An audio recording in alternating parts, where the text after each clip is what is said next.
Shalom a todos. Vamos continuar nosso estudo de Tiago. Hoje vamos falar sobre como evitar cair em tentação. Tiago 1, 13 a 15. Quando alguém for tentado, jamais deverá dizer: estou sendo tentado por Deus, pois Deus não pode ser tentado pelo mal e a ninguém tenta. Cada um, porém, é tentado pelo seu próprio mau desejo, sendo por este arrastado e seduzido. Então esse desejo, tendo concebido, dá à luz o pecado, e o pecado, após ser consumado, gera a morte. É um texto bastante pesado, mas nós vemos que as palavras tentação, teste, provação, tribulação, prova, são todas usadas como sinônimos, e o leitor precisa entender o contexto de cada uma. Se o Eterno está colocando o discípulo em uma situação de teste, cujo objetivo é o bem do discípulo, se isso é uma tentação vinda de Satanás ou resultado dos desejos malignos do Yetzer Hará, do próprio discípulo. Alguns exemplos. Em Mateus 6,13, Yeshua nos ensina sobre o que devemos orar. Ele diz: e não nos deixes cair em tentação, mas livra-nos do mal. E em Mateus 26,41, ele nos exorta os discípulos no Getsemane: vigiem e orem para que não caia em tentação. O espírito está pronto, mas a carne é fraca. Então, os dois casos, a tentação é vista como algo negativo, contra o qual devemos nos guardar. Por outro lado, em Tiago 1,2, o cenário é diferente. Meus irmãos, considerem motivo de grande alegria o fato de passarem por diversas provações. A Almeida Corrigida e Fiel diz tentações. Isso cria uma dificuldade e é vista como algo bom. Mais adiante, Tiago explica que essas dificuldades são para o nosso próprio benefício, porque fortalecem e purificam a nossa emuná, a nossa fé. Então, existe alguma contradição na palavra de Hashem? De jeito nenhum. Esses versos nos ensinam que precisamos identificar a diferença entre os dois tipos de tentação ou provação. Temos que distinguir se a origem da provação é Deus, se é Satanás, ou o próprio Yetzer Hará, a nossa carne, nossa inclinação para o mal. E como nós podemos fazer isso? Através de algumas perguntas. Se eu permanecer firme nessa dificuldade, ela me fortalecerá? Ela me fará crescer em maturidade espiritual? Se a resposta for sim, persevere, não desista. Este é um teste pelo qual o Eterno está permitindo que você passe para o seu próprio bem. Este teste é uma tentação. O que acontecerá se eu ceder a ele? Ele me fará fracassar e pecar e destruir o meu testemunho e talvez a minha própria habilidade de servir ao Eterno? Se a resposta for afirmativa, pare. Essa é uma tentação que vem de Satã e da sua carne. Ficou claro o suficiente? Se ainda não ficou claro, não se preocupe. À medida que nós caminhamos, essas distinções serão ainda mais enfatizadas.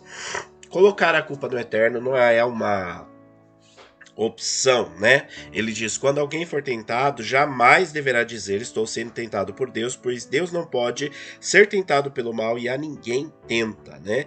Quando aqueles que fracassam no tempo de provação têm a tendência de dizer: Deus colocou uma tentação em meu caminho e me fez pecar.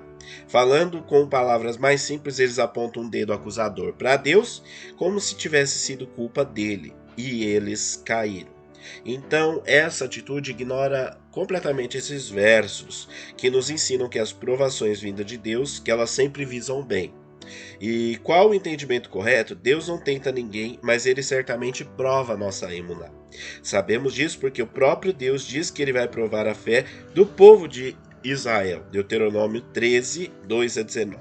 Ele permitirá que os falsos profetas tentem desviar o coração do povo para longe de Deus. Nesses mesmos versos, ele também mostra a única maneira de resistirmos ao mal desses falsos profetas. Devemos nos firmar na palavra de Hashem. Devarim 13, 5.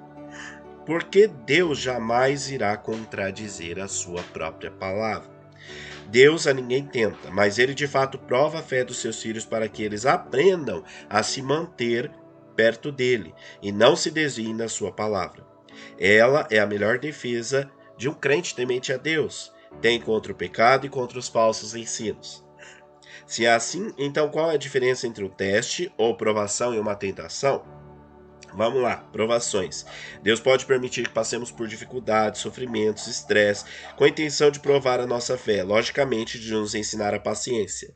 Deus espera que confiemos nele e quer ouvir orando e pedindo por sabedoria e direcionamento durante toda a provação. Ele quer que nós lhe perguntemos como continuar alegres apesar de tudo e como superar a dificuldade em que nos encontramos. Deus responderá a tal oração. Ele vai nos levar a alegrar-nos e a nossa fé e paciência aumentarão. Ele escolhe quando nos responder e nos fornece as ferramentas puras e santas que precisamos para suportar a provação. Nem sempre receberemos as ferramentas ou a solução de Deus exatamente quando queremos, mas elas sempre serão santas e proporcionam um único meio para vencermos o tempo da aprovação, de maneira que honre a Deus e se torne em bênção. Tais provações são chamadas de provas de fé. Devemos sempre ter em mente que a promessa de Deus de nunca nos provar além daquilo que podemos suportar. Com cada dificuldade, Ele nos dará a graça que precisamos para superar a devida dificuldade. 1 Coríntios 10, 13. Tentações.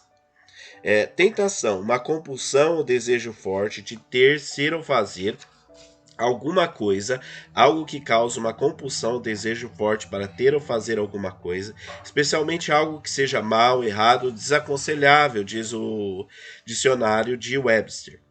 Atração, sedução, aliciamento, engodo e ardil.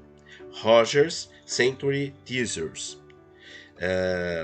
À medida em que estamos passando por provações, subitamente pode-se abrir um caminho que promete nos ajudar, tirar o pé do lodo.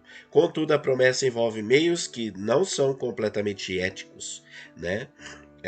A tentação está na possibilidade de resolvermos nossos problemas de uma forma que não esteja de acordo com os mandamentos de Deus, com seu caráter ou com seus próprios atributos. Tal solução jamais pode vir de Deus. As fontes que sugerem que são nossa própria vontade pecaminosa, nossa cobiça ou o próprio Satã. Então a palavra está cheia de alguns exemplos de homens e mulheres que foram tentados e falharam. Abraão com a fome, né?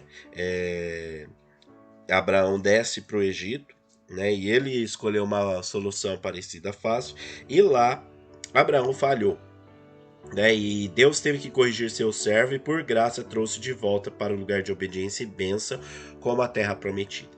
José e a mulher de Potifar, nesse caso José, Gênesis 39, né, que a mulher de Potifar tentou seduzir a José e ele sabia que isso era um ato contra a vontade de Deus e ele suportou por causa disso, né, daquela mulher, a vingança por não querer pecar contra Deus. Alguns outros exemplos, como o exame escolar, pessoas que colam nos exames, né, e é importante testemunharmos a nossa fé. Então, nós podemos testemunhar da nossa fé para todas as pessoas e o nosso testemunho fala mais alto que todo tipo de palavra. E emprego, é errado comer? Claro que não, mas quem furta para comer está pecando. A tentação é ver o fruto como um atalho para a provisão daquele que está em necessidade. O mesmo princípio se aplica a quem tenha condições de trabalhar, mas prefira viver à custa de outras pessoas. Aquele que quiser comer deve ser diligente o suficiente para trabalhar e prover para si alimento por meio do seu próprio esforço com dignidade. 2 Tessalonicenses 3:10. Então vamos resumir essa parte antes de nós continuarmos. É importante sabermos de onde vem a dificuldade a fim de sabermos se é uma prova ou uma tentação. Deus dá somente coisas boas, portanto os testes que vêm dele somente nos beneficiarão e fortalecerão a nossa fé. Satanás dá somente coisas ruins, portanto qualquer tentação de fazer algo errado vem dele ou dos nossos desejos carnais e nos fará cair. A ninguém tenta, Deus não nos tenta fazer o mal. Ele quer que permanecemos firmes em tempos de provas, de dificuldades, obedecendo às suas ordens santas constantes nas Escrituras. As provações vêm de Deus, têm a intenção de nos fazer amadurecer e desenvolver o nosso caráter para que nos tornemos mais como o Messias. Então, com Deus, os fins nunca justificam os meios, tá? Quanto mais conhecemos a Deus, mais seremos capazes de discernir o que vem dele e o que vem do Satã. Quando alguém for tentado, jamais deverá dizer, estou tentado por Deus, pois Deus não pode ser tentado pelo mal e a ninguém tenta. Cuidado, você está caindo, né? Cada um é tentado pelo próprio mau desejo, sendo este arrastado e seduzido. E então esse desejo, tendo concebido da luz do pecado, e o pecado, uma vez consumado, gera a morte. Então, todos são atraídos pela tentação e reagem a ela, cada um, porém, é tentado pelo seu próprio mau desejo. Eu vejo, ouço ou sinto alguma coisa que me atrai. Então, esse desejo, tendo concebido da luz ao pecado, eu passo para o próximo estágio. Eu ajo de acordo com esse desejo maligno. Então, uma escolha errada, sob tais circunstâncias, é pecado. A escolha errada leva a fazer o errado, e fazer o errado resulta no problema. Mas ainda não acabou. O pecado gera a morte. Todo pecado leva à morte. Então, esse é o ciclo, né, do pecado doloroso até o fim. Temos que quebrar esse ciclo antes de cairmos na tentação. Shalom, shalom. Não deixe de continuar a ver os próximos vídeos que nós continuaremos tratando sobre este assunto.